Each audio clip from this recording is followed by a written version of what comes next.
আসসালামু আলাইকুম, new first year কেমন আছো? অর্থাৎ আজকের এই ভিডিওটা 25-26 সেশন যারা তাদের জন্য। আমি যদি তোমাদের স্ক্রিনটা শেয়ার করি, দেখো কাব্য হোসেন ও হচ্ছে 25-26 সেশনের স্টুডেন্ট। তো ও আমাকে কিছু প্রশ্ন করেছে। এই প্রশ্নগুলো আমার মনে হয় যে প্রথম বর্ষের যারা নিউ ফার্স্ট ইয়ার সবারই এই প্রশ্নগুলো থাকে। তো আমার মনে হয়েছে আমি যদি এটা নিয়ে অ্যান্সার মানে একটা ভিডিও করি, সবাই উপকৃত হবা। দেখো ওর প্রথম প্রশ্নটা ছিল, শুরু করার বিষয় আপু ইংরেজি অনার্স প্রথম বর্ষের শুরুতে কোন কোন টপিক আগে পড়া উচিত? প্রথমে কোন বই পেপারগুলো বেশি পড়লে আহ, গুরুত্ব দিয়ে পড়বো? তারপর বলছে ক্লাসের আগে কিভাবে প্রস্তুতি নিলে ভালো হবে? প্রতিদিন পড়ার একটি রুটিন কেমন হওয়া উচিত? বই ও সিলেবাস নিয়ে আপু প্রথম বর্ষের বইগুলোর নাম বা লিস্টটা কি দিতে পারবেন? কোন লেখকের বই ভালো হবে? শুধু গাইড পড়লে হবে নাকি মূল বই পড়া জরুরি? কোন বইগুলো শুরুতেই কিনে ফেলবো? গ্যাপ পূরণ করার জন্য আমি যেহেতু রিলিজ স্লিপে ভর্তি হয়েছি এবং কিছুটা পিছিয়ে গেছি, এখন কিভাবে আগাবো? আগের ক্লাসগুলা বা বেসিক বিষয়গুলা কিভাবে কভার করব? ইংরেজি সাহিত্যের বেসিক জানতে কোন জায়গা থেকে শুরু করব? সিনিয়র হিসেবে পরামর্শ আপু, আপনার অভিজ্ঞতা থেকে প্রথম বর্ষের শিক্ষার্থীরা সাধারণত কোন ভুলগুলা করে? আচ্ছা, পরীক্ষায় ভালো করার জন্য কোন বিষয়গুলো বেশি গুরুত্ব দেওয়া উচিত? নোট কিভাবে তৈরি করব? আপু, আমি আসলে সায়েন্স থেকে ইংরেজিতে আসছি, তাই একটু ভয় লাগছে। আপনার কাছ থেকে একটা দিক নির্দেশনা পেলে অনেক উপকার হতো। আমি পাবলিক সেকেন্ড টাইমে ছিলাম, একমাত্র ইংরেজিতে খারাপের জন্য এইবারও কিছু একটা করতে পারি নাই। তাই জিদ ধরে নিজেকে ইংরেজিকে বেছে নিচ্ছি, মানে নিয়েছে ও। আচ্ছা, ওর মানে প্রশ্নগুলা খুব ম্যাচিউর ছিল, হ্যাঁ? এবং একজন ফার্স্ট ইয়ারের স্টুডেন্ট হিসেবে একেবারে পারফেক্ট প্রশ্ন ছিল। আমি যখন ফার্স্ট ইয়ারে ছিলাম, আমিও এই প্রশ্নগুলো খুঁজেছিলাম, হ্যাঁ? তো আমার মনে হয় আসলে এই জিনিসগুলো যদি তোমরা জানতে পারো, তাহলে কোনো কিছুই লাগবে না। এটা ধরেই যদি আগাও, ভালো একটা সিজিপিএ পাবা। ইনশাআল্লাহ। আচ্ছা, ১ম প্রশ্নটা হচ্ছে শুরু করার বিষয় আপু যে ইংরেজিতে অনার্স ১ম বর্ষের শুরুতে কোন, কোন টপিক আগে পড়া উচিত? ১ম এ কোন বই এবং পেপারগুলোর গুরুত্ব দিয়ে পড়বো? অর্থাৎ তোমার প্রথমত সাবজেক্ট এর সঙ্গে পরিচয় হতে হবে, তাই না? এবং ও আরো একটা প্রশ্ন যেহেতু করেছিল বই সিলেবাস নিয়ে, তোমাদেরকে বলি তোমাদের টোটাল সাবজেক্ট হচ্ছে ৭ টা। নতুন সিলেবাসে তোমাদের টোটাল সাবজেক্ট ৭ টা। তো এই ৭ টা সাবজেক্টের মধ্যে তোমাদের হচ্ছে মেজর সাবজেক্ট ৪ টা, আ আর নন মেজর হচ্ছে ৩ টা। এখন মেজর ৪ টা কি, কি? মেজর ৪ টা হচ্ছে আমার অলরেডি একটা ভিডিও দেয়া আছে ফার্স্ট ইয়ারদের জন্য। তারপরেও বলতেছি reading skill, writing skill, pros, poetry. ঠিক আছে? তুমি শুধু জেনে নাও। আমি নিচে ওই ভিডিওটার কমেন্ট বক্সে লিঙ্ক দিয়ে দিব, হ্যাঁ? সো এখন তোমার কথা হলো নন মেজর কি? এটা তোমার তুমি ইংলিশ ডিপার্টমেন্টে তোমাকেও নিতে হবে, যে বাংলা ডিপার্টমেন্টে আছে তাকেও নিতে হবে, যে সায়েন্সের মনে করো রসায়ন ডিপার্টমেন্টে আছে, রসায়ন নিয়ে বা ম্যাথ নিয়ে পড়তেছে, ওরও ওই নন মেজর সাবজেক্ট আছে। ঠিক আছে? এখন মেজর হচ্ছে তোমার ডিপার্টমেন্টের সাবজেক্ট। তো এটা আমরা বুঝতে পেরেছি। এখন তুমি কোন পেপারগুলায় বেশি গুরুত্ব দিবা? আমি মনে করি প্রথমত তোমার মেজর সাবজেক্টে গুরুত্ব দেওয়া উচিত। কারণ এই যে তুমি ইংরেজিতে উইক বলতেছো, এখন ১ম এ তুমি তোমার মেজর সাবজেক্টে গুরুত্ব দিবা এবং তারপরেও যদি বলো মেজর কোন সাবজেক্ট শুরু করব? আমি বলব আগে প্রোজ এবং পোয়েট্রি শুরু করো। তো প্রোজ এবং পোয়েট্রি যখন তুমি শুরু করবা, তারপর আস্তে, আস্তে রিডিং রাইটিং শুরু করবা এবং ওর প্রত্যেকটা বিষয়ে কোন মানে কিভাবে পড়তে হয় আলাদা, আলাদা টেকনিক আছে। এই টেকনিক নিয়ে অলরেডি আমার ক্লাস আছে YouTube এ, তোমরা দেখে নিবা। একটু সার্চ করলেই পাবা, নতুবা আমি কমেন্ট বক্সে দিয়ে দিব, হ্যাঁ? সো তোমরা মোটামুটি আ মেজর, মেইন কথা হচ্ছে মেজর সাবজেক্ট আগে পড়বা। মেজর সাবজেক্ট যখন পড়তে যাবা তখন তোমাদের একটা ফিলিং হবে। ফিলিং কি? তুমি পড়লা সুন্দর একটা পোয়েট্রি, পোয়েট্রিটা মনে করো ১৭-১৬ লাইনের আছে। এখন মনে করো এটা সামারিটা পড়লা কবিতা থেকে, তারপর থিম, সিম্বলিজম এবং প্রশ্ন সলভ করলা। করার পর যখন তুমি লিখতে যাবা তখন তুমি আটকায় যাবা। আটকায় যাবা কি? আমি তো সেন্টেন্স মেকিং করতে পারতেছি না। এই যে তুমি সেন্টেন্স মেকিং করতে পারতেছো না, যদি তুমি সেন্টেন্স মেকিং করতে না পারো, হ্যাঁ? তুমি সেন্টেন্স যখন মেকিং করতে পারবা না, তখন তোমার মনে হবে, ইস! এটা যদি বাংলা হইতো। এই যে এই ভাবনাটাই তোমাকে আগায় দিবে নন মেজরে। এখন নন মেজর তখন তোমার কাছে আর গুরুত্বপূর্ণ মনে হবে না, ইজি মনে হবে। সেক্ষেত্রে তোমার কি হবে? যে নন মেজরের ক্ষেত্রে বলি আমি যে নন মেজরের বিষয়। এখন নন মেজরটায় তুমি কি করবা, তুমি হচ্ছে যে আমি তো একটা টপিক যদি জানি মোটামুটি, আমি তো বাংলায় লিখতে পারবো, এই জন্য বলি একটা মেজর সাবজেক্ট পড়বো। আচ্ছা, ক্লাসের আগে কিভাবে প্রস্তুতি নিলে ভালো হবে, প্রতিদিন পড়ার একটা রুটিন কেমন হওয়া উচিত, এই দুটো বিষয় বলি। ক্লাসের আগে প্রস্তুতি নিলে কিভাবে প্রস্তুতি নিবা, ধরো তোমাকে তোমার ক্লাসে হচ্ছে পড়াবে হোম হোম হচ্ছে তোমার একটা কবিতা, তোমার ফার্স্ট ইয়ারে। তো এইটা যখন পড়াবে স্যার, তুমি চাইলে ইউটিউবে সার্চ করতে পারো, বা তুমি যদি এখন অনলাইন প্ল্যাটফর্মে যাদের কাছেই তুমি পড়ো, ফর এক্সাম্পল তুমি আমার কাছে পড়তেছো, আমি তোমাদেরকে পিডিএফ আকারে সবকিছু দিয়ে দিছি, তুমি বা তুমি একটা টপিক্স, নট অনলি ক্লাস, তুমি একটা টপিক্সের প্রস্তুতি কিভাবে নিবা, তুমি হোম পড়বা। এখন হোমের ফার্স্টে হচ্ছে ইউটিউবে সার্চ করে একটা ভিডিও দেখতে পারো, বা তোমার যদি গাইডলাইনার থাকে, যে আমি আছি আমার ভিডিও দেওয়া আছে, তুমি সেটাও দেখতে পারো, অ্যাজ ইউর উইশ। দেখার পর এ টু জেড আমি মনে করি যে বাংলায় সামারিটা দেখে নাও, আয়ত্তে নাও। নেওয়ার পর হোমে তুমি থিম, স্যাম্পলিজম এবং কোন প্যাটার্নে প্রশ্ন আসে, কয়েক টাইপের প্রশ্ন দেখো, দেখে নিজের মতো করে একটা নোট নাও। নোট কিভাবে নিবে এটা পরে বলতেছি আমি, বা এখনই বলবো। নোট নেওয়ার ক্ষেত্রে এখন এভাবে প্রস্তুতি নেওয়ার পর তুমি নিজের মতো করে ছোট্ট একটা সামারি নিলা, ধরো 4টা স্টেঞ্জা আছে, তুমি যে কবিতাটা পড়তেছো, একটা স্টেঞ্জা মানে পার্ট পার্ট, ধরো এই যে এটা এখানে 4টা লাইন আছে, এটা একটা স্টেঞ্জা, তারপর এখানে 4টা লাইন আছে, এটা একটা স্টেঞ্জা, এইভাবে আছে। হ্যাঁ, তাহলে 4টা স্টেঞ্জা কি কি আছে, 4 লাইনে তুমি একটা নোট করলা। তারপর এর থিম কি, এই কবিতাটার থিম কি, তুমি সুন্দর নিজের ভাষায় একটু স্টার চিহ্ন দিয়ে 2 লাইনে লিখে নিলা। স্যাম্পলিজম কি লিখে নিলা, এবং কোন কোন প্যাটার্ন এবং কোন টপিক্স থেকে এখানে প্রশ্ন আছে এটা লিখে নিলা। এটাই হচ্ছে নোট। ঠিক আছে, তো তুমি নোট করলা, এটাই তোমার প্রিপারেশন। তারপর যখন তুমি শিক্ষকের কাছে যাবা, ইভেন যে জিনিসটা বোঝো নাই, তুমি যে জিনিসটা বোঝো নাই এটা আলাদাভাবে নোট করে নিলা, যেটা কঠিন মনে হয়েছে এটা একটু নীল কালিতে বা লাল কালিতে লিখলা, পরে রিভিশন দিবা, পরবর্তীতে ক্লাসে গিয়ে স্যারের কাছে এটা বুঝাই নিলা। এটাই। তারপর প্রতিদিনের পড়ার রুটিন আসলে এক একজনের এক এক রকম হয়, এটা কারো কাছে সুনিত হয় না। যেমন আমার একটা অভ্যাস আছে, আমি একসঙ্গে কয়েকটা সাবজেক্ট টার্গেট করতে পারি না। ধরো আমি আমি মনে করো যে সাবজেক্টটা ধরবো ওইটা আমি টার্গেট নিই, আমি 3 দিনে এটা শেষ করবো, অর্থাৎ আমি 30 ঘন্টায় এই বইটা শেষ করবো, 10 ঘন্টা করে হলে, তখন আমার পৃথিবীর আর অন্য কিছু থাকে না। আর আমি যদি ওইটার সঙ্গে আরেকটা হ্যাঁ নিতে পারি, নর্মালি একটা বাংলা সাবজেক্ট আমি রাখতাম, যখন আমার খুব বোরিং লাগবে আমি শিখবো এই টাইপের কিছু, বা আমি আমি আমি অন্য কিছু রাখতাম, যে আমি একটা হাদিস শিখবো, বা আমি একটা সূরা মুখস্থ করব, বুঝছো? তখন আমি আমার হচ্ছে ইয়া করতাম, অন্য টাইমে করতাম। আর আমি এক্সাক্ট কখনোই রুটিন এভাবে ফলো করতে পারতাম না, যে সকাল 8টা থেকে 12টা পর্যন্ত পড়াশোনা করব, বা ফজর থেকে পড়াশোনা করব, তারপর হচ্ছে উঠে খেয়ে ঘুমাবো, 3টার সময় আবার উঠে পড়বো।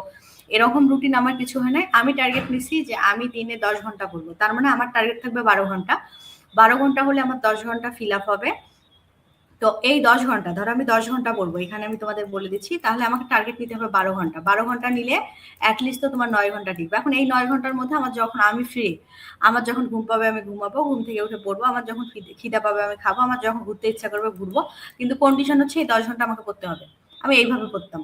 হ্যাঁ, এখন তোমাদের যদি মনে হয় তুমি এইভাবে করবা, যে সকাল 10টা থেকে 12টা পড়বা, তারপর 2টা থেকে ঘুমাবা, কিছু করবা না, নামাজ পড়বা, তুমি এইভাবে করতে পারো। আচ্ছা, বই ও সিলেবাস নিয়ে আপু প্রথম বর্ষের বইগুলোর নাম বা লিস্ট কি দিতে পারবেন? আচ্ছা, প্রথম বর্ষের সিলেবাস নিয়ে অলরেডি আমার আমার হচ্ছে নামের একটা ইয়ে আছে, আমি তোমাকে বলছি, আমি এটা দিব। আর যদি না দেই তোমরা আমাকে ইনবক্স করিও, আমি সিলেবাসের পিকচার দিব, বা আমার নোটে দেয়া আছে, পোয়েট্রির প্রথম দিকেই দেয়া আছে, আমি ওই ক্লাসটাই তোমাদের দিয়ে দিব। ঠিক আছে? আচ্ছা, কোন লেখকের বই ভালো হবে, এইটা খুব একটা মানে ইম্পর্টেন্ট টপিকস। আমি তো ফার্স্টে অনেক বই কিনছি, ফার্স্ট ইয়ারে বুঝি নাই, নতুন নতুন অনেক বই কিনছি। হ্যাঁ, তো শুধু গাইড পড়লে হবে নাকি মূল বই পড়া জরুরি? আমি তোমাদেরকে বলবো, তোমরা ফার্স্ট ইয়ার, তোমাদের হাতে কম সময়, আমি বলি যে 6 মাস বা 4 মাস তোমরা সময় পাবা। এখন এই 4 মাস, বড় যে 5 মাস পাবা, এই 5 মাসে, এটা 5, হ্যাঁ, এই 5 মাসে ইংরেজি জাহাজ হওয়া যায় না। তো তোমার পড়ার প্যাটার্ন আমি বলে দিছি, তুমি প্রোজ পড়বা, এই যে প্রোজ, পিতে প্রোজ, প্রোজ পড়বা, প্রোজে ধরো তোমার নন ফিকশন, ফিকশন মিলে আছে 8টা, মানে গদ্য পদ্য যেটা, মানে গদ্য, গদ্য পড়নি, তোমরা 9-10-এ ইন্টারে গদ্য পড়ছো। তারপর হচ্ছে গদ্য মানে কি, গল্প এবং নোভেল আছে একটা, নোভেলের সঙ্গে তো তোমরা টোটাল হচ্ছে 9টা। এই 9টা যখন তুমি পড়বা, তুমি ধরো গাইড পড়বা, গাইড হচ্ছে তোমার নোভেল, এই গাইড তুমি ইউটিউবে সার্চ করে পড়ো, আমার যারা স্টুডেন্ট, তোমরা নোট দেখো, আগে বাংলায় পড়ে নাও, তারপর প্রোজে এসে কি করবা জানো, ক্যারেক্টার, প্রোজের ক্যারেক্টারগুলা, ইম্পর্টেন্ট যে ক্যারেক্টারগুলো আছে এগুলো নোট করবা এবং আয়ত্তে রাখতে হবে, ওই থিম, স্যাম্বলিজম। এবং তুমি প্রশ্ন অ্যানালিসিস করবা। কয়েক টাইপের প্রশ্ন দেখবা যে গাইডে আসলে কোন কোন জায়গা থেকে কোশ্চিন আসে, কোন কোন জায়গা থেকে কোশ্চিন আসে, ওই কোশ্চিন ওই জায়গাগুলো চিহ্নিত করে নিবা নোটের মধ্যে, বুঝছো? এইভাবে পড়ো। তো এখানে তো তোমাকে বই নিতে হচ্ছে না। ইভেন তোমরা যদি এই মুহূর্তে তুমি যদি অফলাইনে পড়ো সেটা আলাদা বিষয়, তখন তুমি অফলাইনের টিচারকে জিজ্ঞেস করলে উনি বলে দিতে পারবেন। কিন্তু তুমি এই মুহূর্তে যাদের যাদের অনলাইনে যারা পড়াচ্ছে তাদের নিজস্ব বই আছে এবং তারা নিজস্ব পিডিএফ আছে। সো এইগুলো যদি তুমি নিতে পারো, আমি মনে করি আমার নাও বা অন্য যে কারোই নাও, অনেকেই ভালো কাজ করতেছে এই মুহূর্তে, আমি তো কিছুই না। তো তুমি এইগুলো আমি বলি নিবা। তারা কি করে, তাদের মধ্যে কিন্তু একটা কম্পিটিশন আছে, হ্যাঁ। তারা মনে করো হচ্ছে খুব সুন্দর তো জানে, তুমি ফার্স্ট ইয়ার, তারা সিম্পল সেন্টেন্স স্ট্রাকচার করে, যেমন আমার নোটেও আমি সিম্পল সেন্টেন্স স্ট্রাকচার করেছি। তো এই বিষয়গুলো মাথায় রাখে, সাথে অনেকে বাংলা রাখে, যেমন আমি বাংলা রাখি। মানে মোটামুটি তুমি কম সময়ে একটা গোছানো প্রস্তুতি নিতে পারবা। তোমার ইংরেজিটা ডেভেলপ ফার্স্ট ইয়ারেই করতে যাইও না, তাহলে মানে আমি পড়বো, আমি অনেক পণ্ডিত, যেমন আমি পোয়েট্রির প্রত্যেকটারই সবার থেকে একটু ইউনিক হব, ভালো রেজাল্ট করব। আমি মনে করো লাইন বাই লাইন কবিতা পড়তাম, তারপর হচ্ছে কবিতাগুলোর মানে ট্রান্সলেশন করতাম, কত কিছু যে করছি। তারপর সিজিপিএ আমার খারাপ হয়েছে। তো এটা করিও না, একটু টেকনিক্যালি পড়ে আগে তুমি সিজিপিএটা ভালো করো। 4 ইয়ার যখন পড়বা, আস্তে আস্তে ইংরেজি এমনি অনেক বেশি ডেভেলপ হবে, বুঝছো? 6 মাসে ইংরেজি ভালো করলা, পরে একেবারে তুমি ইংরেজির জাহাজ হইলা ছেড়ে দিলে, এমন কিছু না। এটা তোমার চর্চার বিষয়। আচ্ছা, গ্যাপ পূরণ করার জন্য আমি যেহেতু রিলিজ স্লিপে ভর্তি হয়েছি, তারপর দেখি ওর প্রশ্ন। হ্যাঁ, রেকর্ড হচ্ছে। দেখো, গ্যাপ পূরণ করার জন্য আমি যেহেতু রিলিজ স্লিপে ভর্তি হয়েছি এবং কিছুটা পিছিয়ে গেছি, এখন কিভাবে আগাবো? শোনো, তুমি পিছাও নাই, তুমি এখনো পিছাও নাই কেন? অনেকেই দেখবা যারা ন্যাশনাল ইউনিভার্সিটিতে ইংলিশ ডিপার্টমেন্টে অ্যাটলিস্ট, তারা কি করে, ভার্সিটি প্রিপারেশন নেয়, অনেকে সেকেন্ড টাইম থাকে। তো এই যে এই বিষয়গুলোর জন্য আসলে তাদের দেখা যাবে ওই মোটামুটি এই দিকে। এবং আরেকটা তোমাকে সিক্রেট বলি, ন্যাশনাল ইউনিভার্সিটিতে তোমার বড় ভাই বোন যারাই আছে, ওরা এক্সামের রুটিন, এই যে এক্সাম, এক্সাম, হ্যাঁ, এক্সামের রুটিন প্রকাশ হওয়ার পর পড়তে বসে।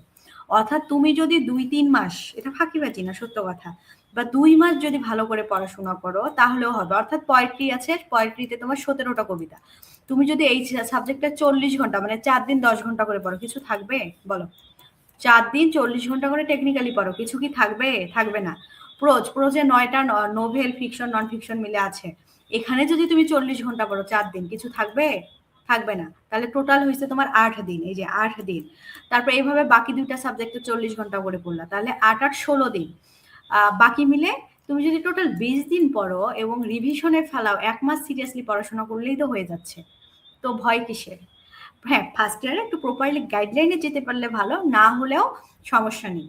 এখন অনেকেই কাজ করতেছে, ইউটিউবে অনেক সুন্দর সুন্দর ভিডিও পাবা। তারপরে দেখো, ইংরেজি সাহিত্যে বেসিক জানতে কোন কোন জায়গা থেকে শুরু করব? বেসিক, তুমি সাহিত্যে আছো মানে এখানে তো তোমার গ্রামেটিক্যাল নেই, তাই না?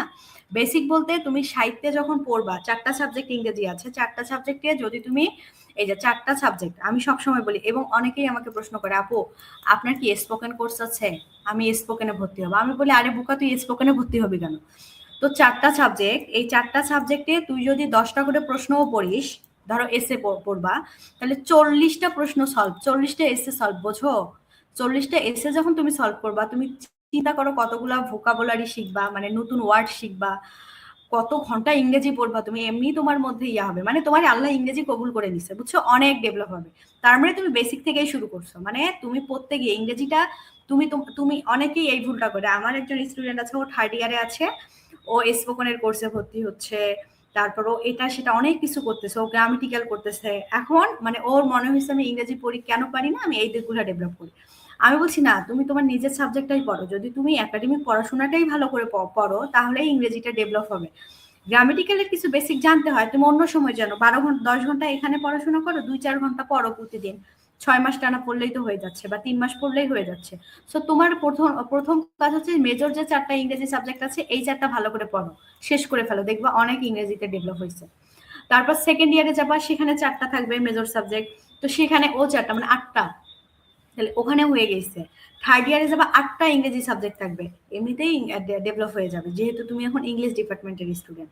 আচ্ছা, তারপরের বিষয় দেখো আপু, আপনার জাস্ট আ মিনিট, সিনিয়র হিসেবে পরামর্শ, আপনার অভিজ্ঞতা থেকে প্রথম বর্ষের শিক্ষার্থীরা সাধারণত কোন কোন ভুলগুলো করে? কোন কোন ভুলগুলো করে? ফার্স্টে ও একটু ভাব নেয় আমি ইংলিশ ডিপার্টমেন্টের স্টুডেন্ট, আমি শুধু ইংরেজিই পড়বো, মানে ও বাংলার আর ধার ধারতে চায় না। দ্বিতীয়ত আমি তো ভালো স্টুডেন্ট, একটু ভাব বেড়ে যায়, রয়্যাল ডিপার্টমেন্টের স্টুডেন্ট। সো এই যে না বুঝে অনেক বই টই কেনে, তারপর হচ্ছে সব ইংরেজি বই কেনে, তারপরে হইলো তোমার কবিতাগুলা প্রত্যেকটা লাইন বাই লাইন পড়ার চেষ্টা করে, সব মিলায় গিয়ে পরীক্ষার সামনে চলে এসে রেজাল্টে গিয়ে হা হয়ে থাকে, মুখে মশা ঢুকে যায়। এই ভুলগুলো করা যাবে না। শুরু থেকেই ভাববা আগে আমাকে সিজিপিএ ভালো করতে হবে, বুঝছো? আচ্ছা, পরীক্ষায় ভালো করার জন্য কোন বিষয়গুলো বেশি গুরুত্ব দেওয়া উচিত? পরীক্ষায় ভালো করার জন্য একাডেমিক, অর্থাৎ তোমার মেজর 4টা সাবজেক্টে ভালোভাবে গুরুত্ব দেওয়া উচিত। নোট কিভাবে তৈরি করব? অলরেডি আগে বলে দিয়েছি নোট কিভাবে তৈরি করবা। আচ্ছা, তুমি সায়েন্স ব্যাকগ্রাউন্ডের তো কি হয়েছে, সো হোয়াট? ইংরেজি ছাড়া তো হচ্ছে ইংরেজি যেহেতু আমাদের মাল্টিন্যাশনাল ল্যাঙ্গুয়েজ, তুমি আগাতে পারবে না। হ্যাঁ, এটা তুমি তোমার তোমার ডিসিশনকে আমি অ্যাপ্রিসিয়েট করতেছি। তুমি রয়্যাল ডিপার্টমেন্টে এসেছো, আমি আমি আশা করি তুমি অনেক ভালো করবা এবং ইংরেজিতে অনেক বেশি ডেভেলপ করবা, ঠিক আছে? সো যারা, আমি আরেকটা বিষয় বলি, যারা সেকেন্ড টাইম দিয়েও হয়নি কিছু এবং ইংলিশ ডিপার্টমেন্টে আছো, আমি তারপরেও বলবো ভালো একটা জায়গায় আছো।